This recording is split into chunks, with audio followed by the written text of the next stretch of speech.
नमस्कार दोस्तों, आप सभी का हमारे चैनल ज्योतिष राजीव में एक बार फिर से स्वागत है। आज हम बात करेंगे एक ऐसे ग्रह के बारे में जो बहुत ही शुभ ग्रह माने गए हैं, सौम्य ग्रह माने गए हैं। एक ऐसे ग्रह जिनका प्रभाव कुंडली में बहुत ही व्यापक है। अगर कोई भी दुर्योग कुंडली में बन रहा हो तो उसको समाप्त करने की ताकत इनके अंदर है, यानी कि जुपिटर के बारे में, बृहस्पति देव के बारे में हम आज बात करेंगे। तो दोस्तों इस शुरू करते हैं।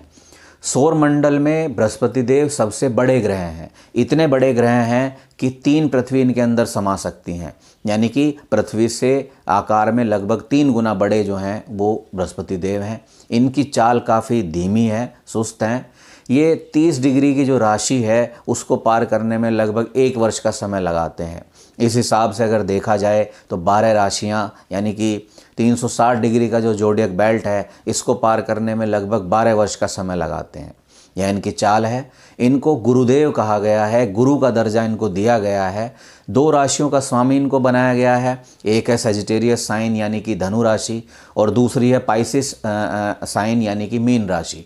ये 2 राशियों के स्वामी गुरुदेव बनाए गए हैं। 3 नक्षत्र का स्वामित्व इनको दिया गया है, पुनर्वसु नक्षत्र, विशाखा नक्षत्र और पूर्व भाद्रपद नक्षत्र। इन 3 नक्षत्र का स्वामित्व जो है वो गुरुदेव को दिया गया है।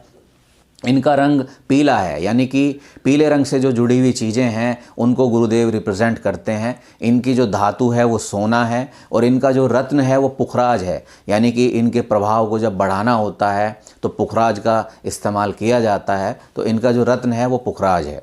इनका अंक 3 है, यानी कि 3 नंबर, 21 नंबर, 12 नंबर, जो भी डिस्टिनी 3 रखते हैं वो सभी नंबर गुरुदेव के नंबर कहलाते हैं। तो 3 इनका नंबर है। अगर हम हथेली में बात करें तो सबसे पहली उंगली जो है ये गुरुदेव की उंगली कही जाती है।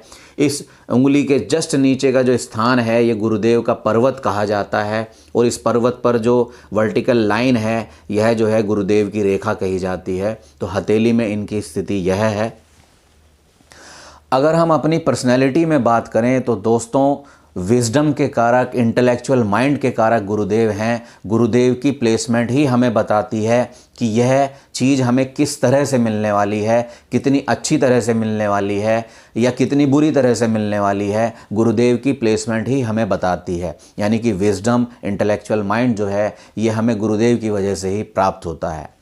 इसके अलावा अगर हम बात करें अपने शरीर में तो हमारे शरीर में फैट के कारक गुरुदेव हैं, लीवर के कारक गुरुदेव हैं, पैनक्रियाज के कारक गुरुदेव हैं, इसके अलावा ब्रेन के कारक गुरुदेव हैं। तो शरीर में इनकी स्थिति यह है।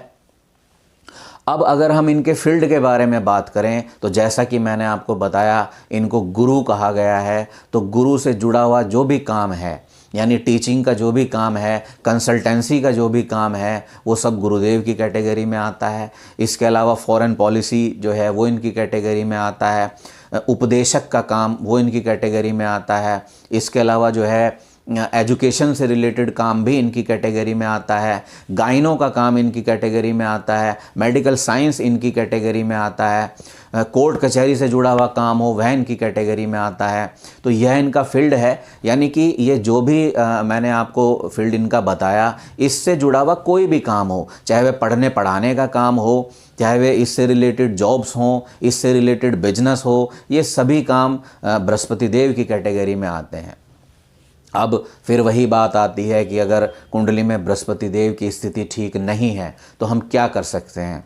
तो दोस्तों बृहस्पति देव को जैसा मैंने आपको बताया कि गुरुदेव कहा गया है तो हमें वही ध्यान रखना है, यानी वो सभी लोग जो गुरु की कैटेगरी में आते हैं, जहाँ से भी आपको कुछ ना कुछ सीखने को मिलता है, जहाँ से आपको ज्ञान मिलता है, वो सभी लोग गुरुदेव की कैटेगरी में आते हैं। तो आपको उनका ध्यान रखना है, उनके साथ कभी आप मिसबिहेव ना करें, उनका डिसरेस्पेक्ट ना करें, ये आपको ध्यान रखना है। क्योंकि गुरुदेव से जुड़ी हुई जितनी भी चीज़ें हैं आपको उन्हीं से जुड़ी हुई रेमेडी करनी है, सोचनी है, वही इफ़ेक्टिव होती है। तो कभी भी जो व्यक्ति गुरु समान है, जिससे आपको ज्ञान मिल रहा है, आप भूल कर भी उसका डिसरेस्पेक्ट ना करें। इसके अलावा अगर आप ऐसे व्यक्ति को कभी परेशानी में देखते हैं, मुसीबत में देखते हैं और आप उनके लिए कुछ कर सकते हैं तो वो करने की आप कोशिश करें। इसके अलावा जिनके खाने पीने की जो चीज़ें हैं उनमें गुड़ है, पीली दाल है, पीली मिठाइयाँ हैं, ये सब इनके जो है, केला है, यह सब जो है इनकी खाने पीने की वस्तुएं हैं। इसका दान आप ऐसे व्यक्ति को कर सकते हैं जो गुरु समान है लेकिन नीडी है, ऐसे व्यक्ति को आप ये दान कर सकते हैं। तो यह इनकी रेमेडी है।